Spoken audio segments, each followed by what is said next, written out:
One thing Ryan Day must get right in 2024. You are Locked On Buckeyes, your daily podcast on the Ohio State Buckeyes. Part of the Locked On Podcast Network, your team every day.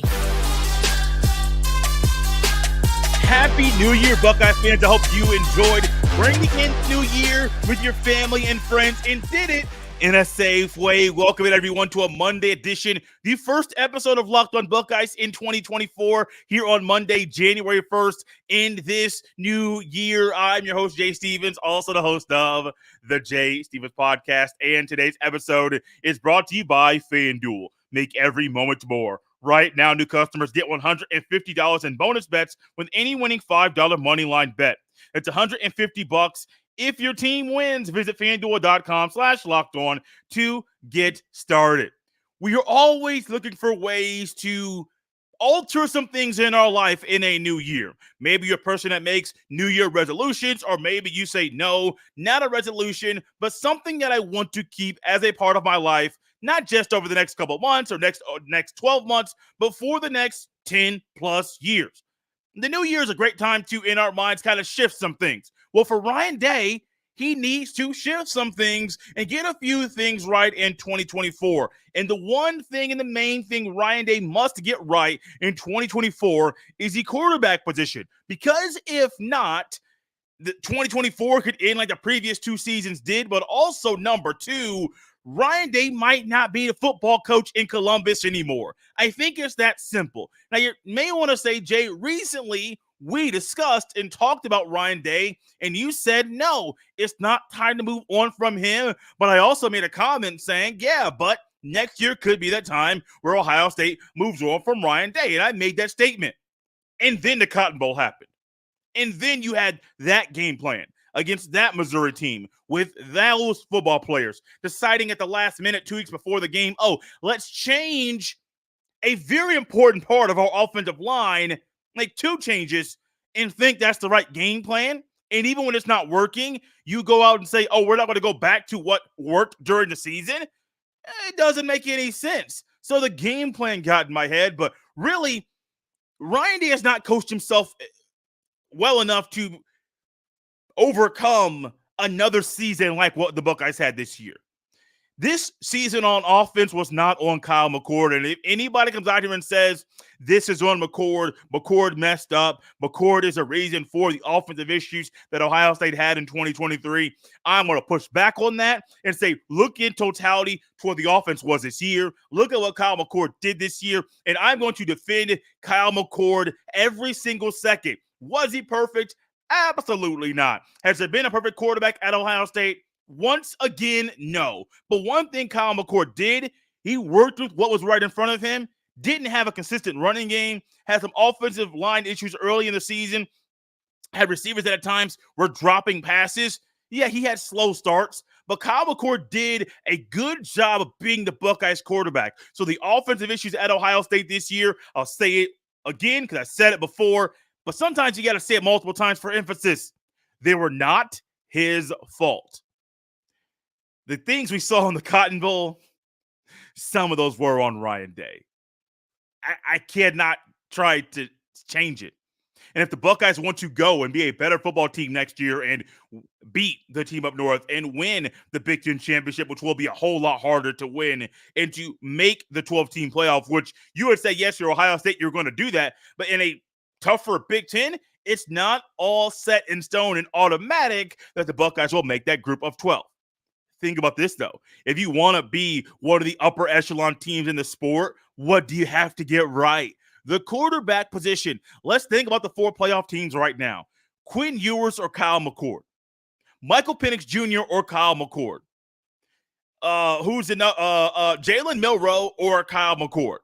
I'm not saying they didn't get it right for this season and see him being the best guy for the job. I'm not saying that. But comparing him to the other quarterbacks that are in the playoff, you see there's a difference. J.J. McCarthy or Kyle McCord.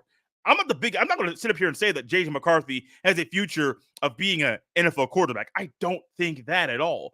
One thing I do believe is this, though. J.J. McCarthy, in the biggest game of the year to that point in time, had a better game than Kyle McCord did.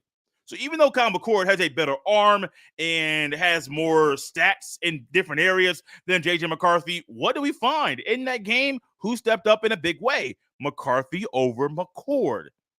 And so for next year, you have to get this right. There's no ifs, ands, or buts about it. You have to get the quarterback position right. Because in this sport, if you have one of the top quarterbacks in the sport, you're giving your team a chance to, one, win your conference, which ultimately means you're probably going to beat your rival. And then also you're going to have a chance to win a national championship. It's that simple. It's also hard to do. Now, why did the Buckeyes have the situation they were in this year? Based on recruiting in the way they wanted to utilize the portal going into 2023. Great. Ryan Day believed, and I believed as well, Kyle McCord, Devin Brown, one of them would win the quarterback position, and one of those would be the right guy for the job. Okay, cool, great. I get that. I understand it. I agree with it. But also think about this. When you think about those guys, do you think that Kyle McCord or Devin Brown would be the right guy for Ohio State going into next season when the portal is an option? I think McCord, if he was at Ohio State next year, would be a better quarterback than he was this year. Easily. Do I agree completely with how Ryan Day went about not committing to McCord for next year? Not really. No. I'm not saying McCord will be Joe Burrow in next season. What I do believe is this. You'll get a better version of McCord in next season, just like LSU did in year 2 of Joe Burrow. That is what I do believe. And Ryan Day has put himself in a weird spot right now, kind of delaying things with the quarterback acquisition, kind of writing out and saying, oh, okay, we're going to get our end-of-year conversation. McCord, here's where you stand. Can't commit to next year. Okay, that's risky. That's very, very risky. Because if you get this wrong, because if things don't go right, people will point back to that conversation. And we weren't in there. I was not in that conversation. I was not in that room. I was not a fly on the wall when Ryan Day and McCord had that conversation about the future of McCord in Columbus. I wasn't there. But the one thing I do know is this. That conversation, will it make or break Ryan Day's tenure in Columbus? I don't think so. There are other reasons why things are not going well in Columbus right now, as far as the standard not being met that is at Ohio State. But the Buckeyes could be looking at a weird situation next year where, what do you have? Do you go to the portal to get a quarterback? Maybe. Do you want to depend on Devin Brown or Lincoln Kienholz or Aaron Nolan for next year? Maybe. But what do you have? 3 unproven quarterbacks that are committed and signed to play football at Ohio State next year. And if you go to the portal, you got to try to do something I've mentioned before. Teach somebody a system, but then deconstruct their previous system while teaching a new system. That's difficult. That is hard. Once again, I'll say something I said earlier. Ryan Day must, absolutely must, get the quarterback position correct in 2024. There's another thing that Ryan Day must get right in 2024 and maybe make a New Year's resolution out of it. What is it? We'll dive into that next on Locked On Buckeyes. This episode is brought to you by FanDuel Sportsbook. The NFL regular season is wrapping up, but there's still time to get in on the action with FanDuel, America's number one sportsbook. Right now, new customers get $150 in bonus bets guaranteed when you place a $5 bet. That's $150 in bonus bets, win or lose. The app is so easy to use, and there are so many different ways to bet, like live same-game parlays. Find bets in the new Explore tab. Make a parlay in the Parlay Hub, the best way to find popular parlays, and more. If you're trying to get an upper hand and predict the Buckeyes winning next year's national championship, they currently have the 3rd best odds at plus 600 to win the national championship in the upcoming season. Visit FanDuel.com/lockedon and make your first bet a layup. FanDuel, official partner of the NFL. Locked On has launched the first ever national sports 24/7 streaming channel on YouTube. Locked On Sports Today is here for you 24/7, covering the top sports stories of the day with the local experts of Locked On Plus, our national shows covering every league. Go to Locked On Sports Today on YouTube and subscribe to the first ever national sports 24/7 streaming channel found only at the Locked On Podcast Network, your team every day. So we just discussed one thing Ryan Day must get right in 2024 and kind of make it his main focus in the upcoming year, and not say the upcoming year immediately, because if not, the rest of the year might not go the way that you or I want it to go. But there's another area that Ryan Day can emphasize in the upcoming season, and it's about not the players on the field, but the coaches on the sideline. Ryan Day must make sure he has a coaching staff intact so that the coaches can do their job at a high level, and the job they're doing is up to the standard that's at Ohio State, so the Buckeyes could do some amazing things in 2024. It's that simple. And this year is more pivotal than I think previous years, because I try to give everybody the benefit of the doubt. Larry Johnson, of course, Justin Fry, of course. I don't really want to dive into Parker Fleming and special teams too much, but when you have that many blunders, first punt of the game, first time the special teams unit, at least in the in-game situation, not so much opening kickoff or kick return, but you guys are on the field for a punt, you get a delay of game. Multiple punts are down, fair caught, inside the 10-yard line. I talked to my wife about that in the game, and I said, they teach you this. I don't know why they're doing what they're doing. Offensive line, Justin Fry was not up to par. I don't know whose decision it was to make the alteration on the offensive line, but that was stupid. I'm not going to try to change the words. I know it's a new year, but it's the same old Jay with the same old analysis. That was dumb. That was idiotic. I don't know why you would make that change, realize it didn't work, and then you didn't go back to what was actually working previously. It doesn't make any sense. So offensive line, do you have the right coach? Receiver, I think you got the right coach. We're going to touch more on Brian Hartline in the very next segment. Trust me, ain't nobody exempt from this show today. But you got to make sure you got the right coaches. You have to. I have seen people out there say James Laurinaitis needs to be promoted from GA, grad assistant, to full-time linebacker coach. Great, cool, okay. Is that the right move that Ryan Day needs to make? I don't know. Is that a move more for recruiting than the actual in-game situations? I don't know. I have heard and seen how James Laurinaitis at times will react and do things in-game on the sideline that are phenomenal for a guy who is as passionate as he is about Buckeye football and as passionate as he is about the LB position.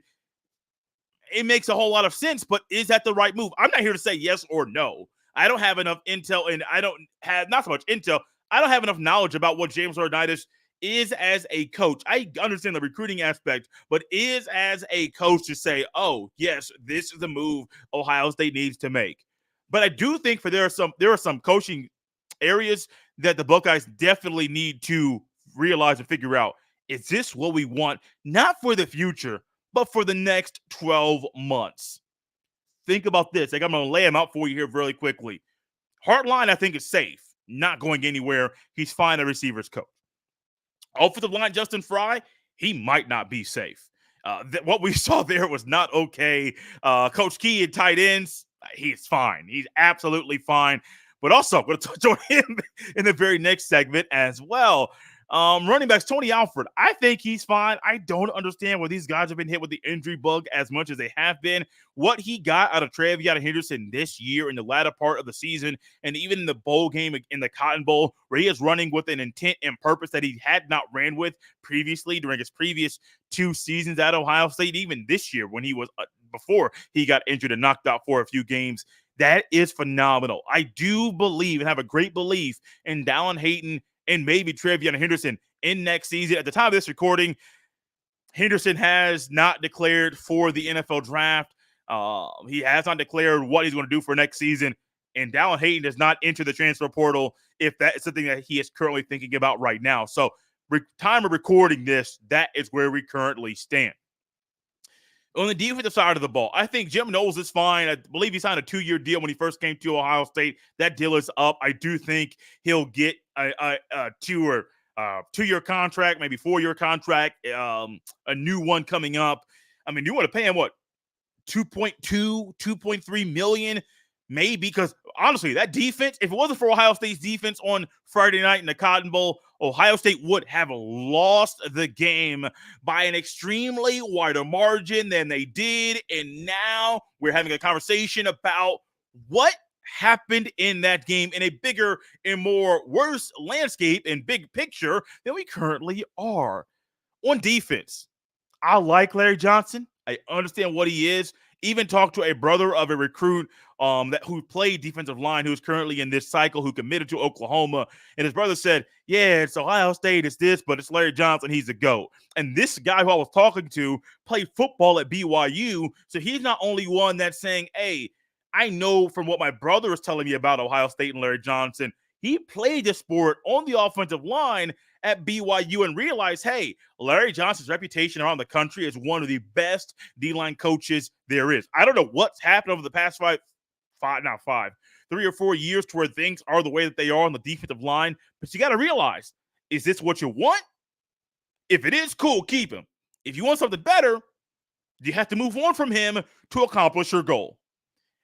Periliano and Tim Walton, the DB coaches, they're fine. If anything has happened to them, I hope it's them moving on to a better position or as a coach, maybe more money or different university. I don't know, or back to the NFL. I don't know, but I do know this: you got to make sure you get this stuff right. You have to. This isn't just about 2024. My guy Mo Murphy of the Off the Ball Network, a frequent contributor of the podcast, made this comment when him and I were going back and forth about if the Buckeyes should play 2 quarterbacks in the Cotton Bowl. They ultimately did. I don't think it was a game plan. They were forced to. But Mo made this comment. You're not just coaching to win this game, speaking of the Cotton Bowl. You're coaching for your job. And when you're coaching for your job, you need to make drastic changes where drastic changes need to be made. Because if not, you might lose your job. 2 down, 1 to go. There's one more area. And this one, I think, separates Ohio State from the 2 teams that are currently the betting favorite to win next year's Natty via our friends at FanDuel Sportsbook. What am I speaking of? We'll dive into that next on Locked On Buckeyes.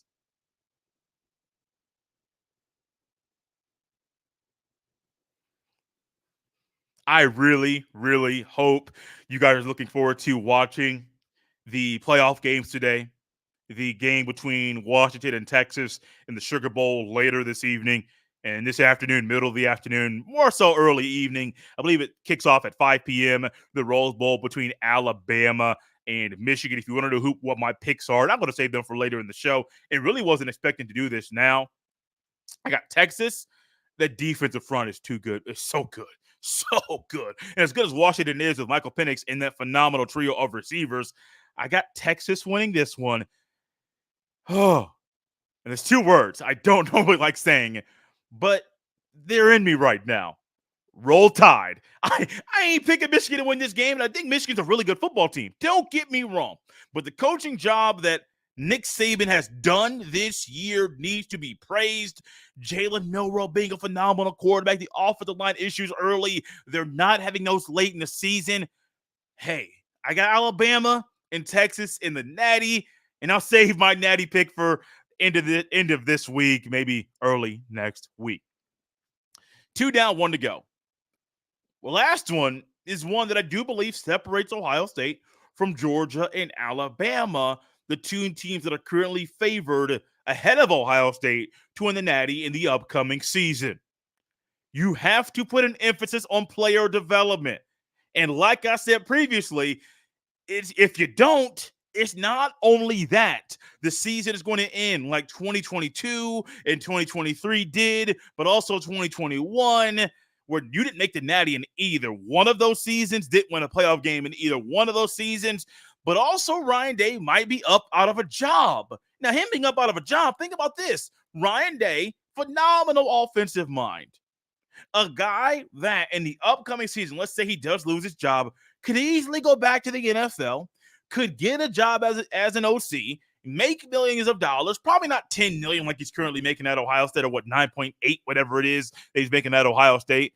You won't get that kind of contract. You can even go to another college football team if you want to and get paid. You could do that. But if you want to be in Columbus, you better emphasize player development. And I have one example to discuss in this area. And it's not on defense, even though we could definitely touch on the defense.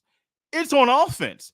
It's not the quarterback situation, because you're playing a backup and a third-string quarterback that literally had a month to prepare for this moment. I'm not putting that on them. They were kind of just thrust into this area very, very quickly. It's on the offensive line. And it's not Enoch Vamahi, who I tweeted out in the game. I was very frustrated. I was very calm during that game in the Cotton Bowl. But I tweeted out, Vamahi is getting destroyed. And destroyed is in all caps, because it's true. And I heard later Bill Landis on the podcast making a comment saying, it's kind of clear Enoch Vamahi is not a player that is playing up to the level that Ohio State needs as an offensive line. Will he ever be that? I don't know. But he has never been a guy that can just be thrown onto Front Street and play this well. But not so much Enoch Vamahi. What are we talking about all season? Early in the year was the left side of the offensive line. Carson Hinsman was a little bit shaky and a little bit had some issues. The guard combination of Jackson, Hinsman, and Jones, it wasn't their issue. It was just trying to figure out how to work together. What do we also find? Josh Fryer, okay, he has some good moments, but he is still not a guy that I think is a Ohio State caliber starting right tackle. He did it this year. I think you still expect better from him. And so the offensive line and player development, the development of the offensive line this year was good in some areas. Simmons was not a liability. He was really, really good. Played a whole lot better in games 9, 10, 11, 12, and 13 than he did games 1 through 5. So I have to give him credit to where credit is due because of how he played. Josh Fryer had some issues all season long. I've even had buddies text me about their thoughts about Josh Fryer. We all have generally the same thought. He is just not the right guy at right tackle for Ohio State. But also think about this. What did we hear going into – this is going to lead me into a rant. So many thoughts. What did we hear going into fall camp, in the middle of fall camp, into the season? The depth at Ohio State is a question. You don't trust the depth. You trust the guys up top.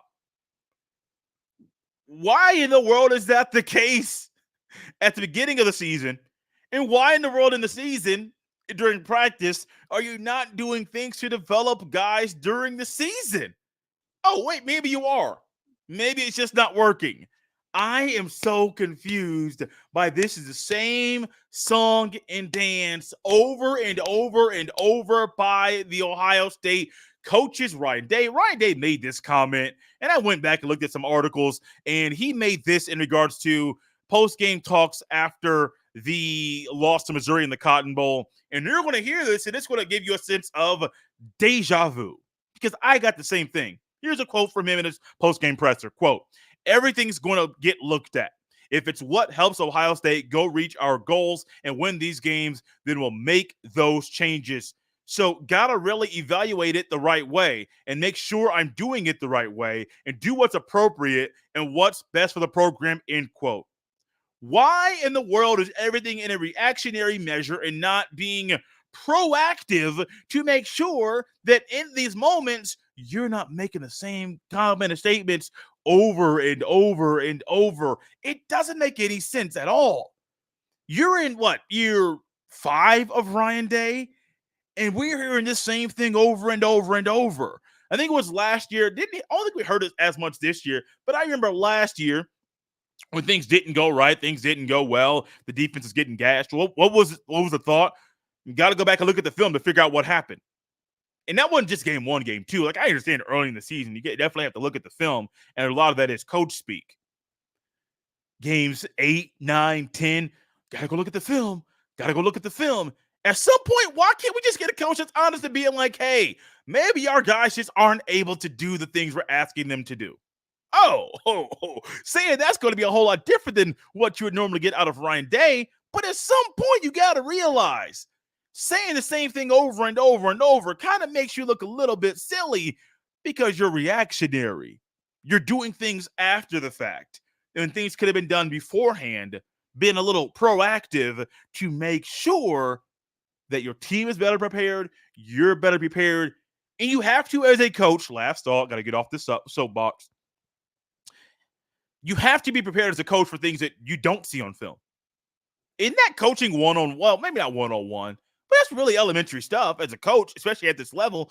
Be prepared for things that you don't normally or don't see on film. Not don't normally see on film. Maybe you never see it on film. You still have to be prepared for those moments. And we have heard coaches do a little film study and say, hey, how are you so prepared for this moment?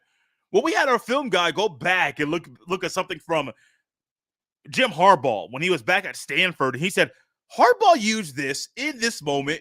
We might do this look and bring this out on the field because he think we might have an upper hand with this, but we have to know if we do this, how Harbaugh might combat it. And why did I say Harbaugh and Stanford?